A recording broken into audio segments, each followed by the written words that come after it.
او جی بالکل د په تحصیل ښار صدیق آباد پاټک میلې ګراوند سره د اسسټنټ کمشنر ناوګي فیصل اسماعیل په ګاډي باندې دغه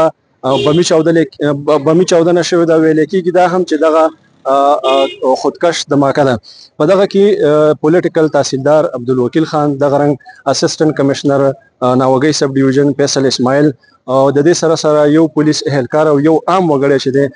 د هغوی د مرګ تصدیق شوی دی دغه 4 تنان چې دي په دې کې په حق باندې رسیدلی دي د باجوړ ډیپټي کمشنر شهید علي خان دغه رنګ د باجوړ ډسټریکټ پولیس افیسر وقاص رفیق هم د هډ کوارټر هسپتال خار دوره کړې ده د زخمیانو عیادت یې کړې ده او دغه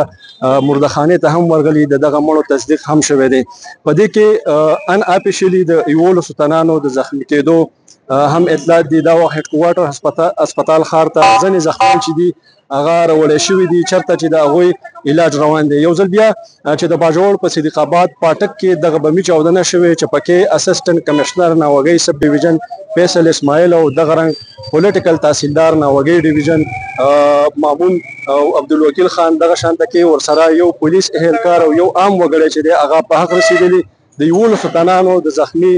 اطلاعات دي څه زخمیان چې دي هسپتال ته راوړی شوي دي د چېرته چې د هغوی علاج روان دی دا وخت د باجوړ په داخلي خارجي لارو باندې د سکیورټي فورسز دغه شان باجوړ پولیس لخوا سخت د لټونې عملیات هم روان دي او په کم علاقه کې چې دغه بمي چاودنه شوې دغه په اړه باندې دا هم ویل کېږي چې دغه خودکش دماکه هم کېدی شي په دغه ټوله علاقه کې هم دا وخت د پولیس لخوا او دغه شان د سکیورټي فورسز لخوا سرچ عملیات روان دي جی